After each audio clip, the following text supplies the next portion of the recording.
Hey, what is up guys, this is Tito back with another video, and today in this video I'm gonna be talking about the ArrowOS on the Redmi Note 5 Pro, and this is the 13th January 2019 build I believe, and this is of course based on Android Pie. And some of you guys have been asking me, as I recall, about this ArrowOS ROM, how is it holding up and how is the performance and stuff. Well, let me talk about the good things first. Well, the performance of this ROM is really fluid. I do not have any complaints regarding the performance, and every app and stuff open like really smoothly. You don't need to worry about this ROM lagging or something like that. This ROM does not lag at all, and the app open up speeds and stuff are really cool, and all the apps open like really fast, and even the RAM management and stuff are really like super fine. Now let's talk about some more good things about this ROM. Well, the Google Pay and stuff, like all other banking apps, it does work right away after you flash the ROM, so that is a really good thing. All the banking apps work super flawlessly. You don't need to worry about banking apps not being working on this ROM.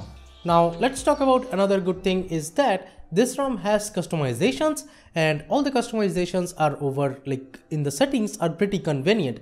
Every customization are sorted inside every settings, like display or even the navigation bar, and even like inside network you will find the traffic indicator and stuff. So you have little bit of customizations over here. You don't have like too much customizations, but it's pretty decent. And over here you do get the status bar weather and stuff, and even the weather shows up in the lock screen and stuff, but you have to set it up, or like you just have to enable the weather settings to the weather to be showing up on your status bar or even on the lock screen. Now in terms of VoLTE, well, it does work, and the VoLTE works super flawlessly, and in both SIMs the VoLTE does work. GeoVoLTE works in SIM slot 1 or even in SIM slot 2, and I don't know about the like dual VoLTE or something. It should be working fine. The dual VoLTE should be working fine if you're running two Geo SIMs at the same time. And this ROM does have the call recording and stuff in in-call UI. The default in-call UI, it does have call recording. You don't need to worry. Now let's talk about the things which I miss and the things which I feel really should have been there, but it's not simply there.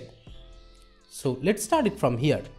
And at this era we have ROMs like Liquid Remix and stuff, which are really fast, fluid, has a lot of customizations. This ROM simply does not have those kind of things, like the double tap to sleep on the home screen, like the brightness control from the status bar.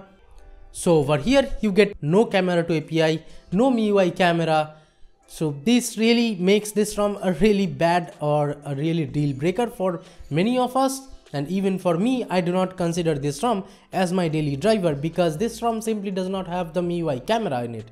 And even it does not come with enabled camera to API, so I can't really install the Pixel 3 cameras and go out and take some pictures with the Pixel 3 camera, so that really sucks. And if you're talking about the fonts, well, the font customization and stuff, if you love those, you do not get any kind of custom fonts in this ROM. The default font is Roboto, and that's what you are like stuck with. You can't change the fonts over here.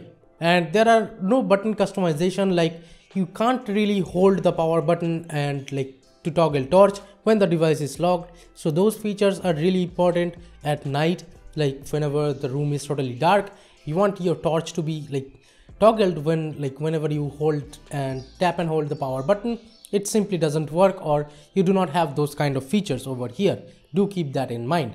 And no full screen gestures are present in this ROM, even though all other ROMs, like most of the ROMs, does have the full screen gesture feature in Android Pie. This ROM simply doesn't. No audio DRAC is present over here in this ROM. All the other ROMs like what Paranoid Android and stuff does come with the audio DRAC right now. This ROM does not come with the audio DRAC. So if you're an audiophile, or if you really want an equalizer by default in your ROM, this ROM simply does not have that. And one more cool thing this ROM has actually is the one-handed mode, and I really find it like appreciable. Sometimes you need the one-handed mode feature because not everybody has a really big hand, even I do not. So you need the one-handed mode, and it really does help at time to time. Now one more bug that I have found in this ROM is Bluetooth. Well, I have tested with multiple devices, like with my Bluetooth speaker and the Bluetooth headphones I have. Well, the Bluetooth audio is simply not like listenable. If you just connect to a Bluetooth device, it will show you that it's connected, and whenever you play play any music from any app, be it YouTube or Spotify or whatever is it, you can't really listen to that. It's just blank. It plays, but it's just blank. So Bluetooth audio in this build is not working. So if you're someone who listens or has Bluetooth devices, just keep that in mind. Now let me show you the fingerprint scanner speed over here. As you can see, the fingerprint scanner speed is pretty fast. You don't need to worry about like lagging fingerprint scanner, or it does take a few more seconds to unlock the device. That's not the case over here. The fingerprint scanner is really fast in this ROM. So let me tell you one more thing about some things that are not regarding this ROM. It's happening with a lot of like other Android Pie ROMs. It's actually regarding the GApps. 29th or even 28th January, the micro GApps package does not come with the face unlock option.